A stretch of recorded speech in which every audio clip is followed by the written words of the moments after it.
ये cream fruit चाट की recipe अगर आपने एक दफ़ा बना ली तो यकीनन आप और कोई फ्रूट चाट की रेसिपी फॉलो नहीं करेंगे। क्रीम फ्रूट चाट होने के बावजूद ये इतनी लाइट होती है, इतनी मज़े की होती है और कम क्रीम में बन जाती है। मैं हूँ मदीहा और आप देख रहे हैं channel just Madiha Urdu recipes. बिस्मिल्लाहिर्रहमानिर्रहीम। सबसे पहले हमें चाहिए 2 कप दूध।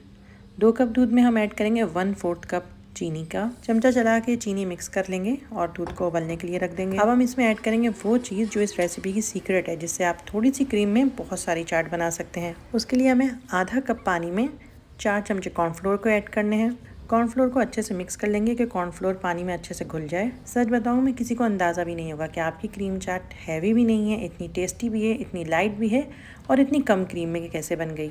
दूध के बॉयल होने पे हम उसमें ऐड करेंगे ये कॉर्नफ्लोर का मिक्सचर और चमचा चलाते रहेंगे। हल्की आंच पे हम ऐड करेंगे, तेज़ आंच पे नहीं करेंगे, नहीं तो दूध एकदम से उबल के बाहर भी आ सकता है। चमचा चलाते रहेंगे और जैसे ही दोबारा से बॉयल होता है तो हम चूल्हे से हटा लेंगे। बॉयल होने पे इसका टेक्सचर थोड़ा सा थिक हो जाएगा और चमचा इसलिए चलाना है ताकि इसमें कोई लम्स ना हो। चूल्हे से हटा के अब गरम गरम कॉर्नफ्लोर के इस दूध में हम ऐड करेंगे क्रीम। अब कोई भी मिल्क पैक क्रीम का आप इसमें 1 पैकेट ऐड कर दीजिए और साथ ही मैं इसमें ऐड कर रही हूँ कैन में जो पाइनएप्पल आता है उस पाइनएप्पल का सिरप। आधा कप सिरप है ये ऑप्शनल है। अगर आपके पास नहीं है तो आप नहीं ऐड करिए, और अगर आपके पास नहीं है तो पाइनएप्पल सिरप के बदले आप इसमें पाइनएप्पल एसेंस इसमें ऐड कर सकते हैं 1 टीस्पून। अब हमारी क्रीम रेडी है और देखें 1 पैकेट क्रीम में हमने कितना सारा मिक्सचर रेडी कर लिया है। अब हम इसको फ्रिज में कर रख देंगे ठंडा करने के लिए।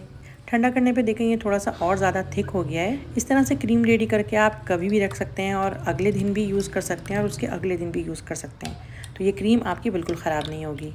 आप गर्मियों में बना रहे हैं तो आप इसको फ्रीज़र में रखिए और इतनी ठंडी ठंडी क्रीम आपकी हो जाएगी और उसमें फिर आप फ्रूट ऐड करिए। फ्रूट में हमारे पास बहुत सारे ऑप्शन हैं। मैं अभी यहाँ पे ऐड कर रही हूँ 2 सेब, साथ में दरमियाना खरबूजा है ये, आप तकरीबन 1.5 कप खरबूजा ऐड कर सकते हैं इसमें। इसके अलावा मैं यूज़ कर रही हूँ टिन वाला पाइनएप्पल। फ्रेश पाइनएप्पल है तो क्या ही बात है। खैर ये 1 टिन है पूरा जो मैं इसमें यूज़ कर रही हूँ। सिरप मैं इससे पहले ऐड कर चुकी हूँ, अगर आपके पास नहीं है तो कोई मसला नहीं है। इसके अलावा मैं इसके अंदर 1 कप स्ट्रॉबेरी ऐड कर रही हूँ।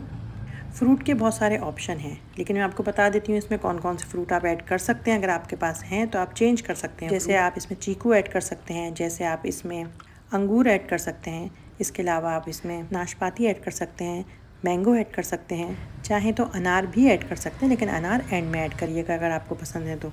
इसके अलावा केले हम तकरीबन हमेशा चाट में एंड में ऐड कर रहे होते हैं, क्योंकि केले थोड़े से सॉफ्ट होते हैं। तो तमाम फ्रूट मिक्स करने के बाद अब इसमें केले ऐड करें। 4 से 5 छोटे केले मैंने यूज़ किए हैं इसमें। कुछ फ्रूट्स हैं जो फ्रूट चाट में हम ऐड नहीं करते हैं, जैसे तरबूज है, जैसे लीमू है और इस तरह के और कुछ फ्रूट्स हैं। लेकिन जो फ्रूट्स मैंने आपको बताए हैं और अगर आपके पास हैं और आप इसमें ऐड करते हैं तो इस फ्रूट चाट में 4 चांद लग जाएंगे। इसके अलावा आप चाहें तो इस फ्रूट चाट में क्रंच लाने के लिए ड्राई फ्रूट्स ऐड करिए और किसी भी दावत में या फिर ईद पे आप ये ठंडी ठंडी सी फ्रूट चाट बनाइए और सर्व करिए। यकीनन सबको बहुत पसंद आएगी। मज़ेदार सी फ्रूट चाट इंजॉय करिए। मुझे अपना फीडबैक ज़रूर दीजिएगा, बताइएगा सबको कैसी लगी। दुआ में ज़रूर याद रखिएगा। मैं मिलूँगी नेक्स्ट रेसिपी में। जब तक के लिए अल्लाह हाफिज़।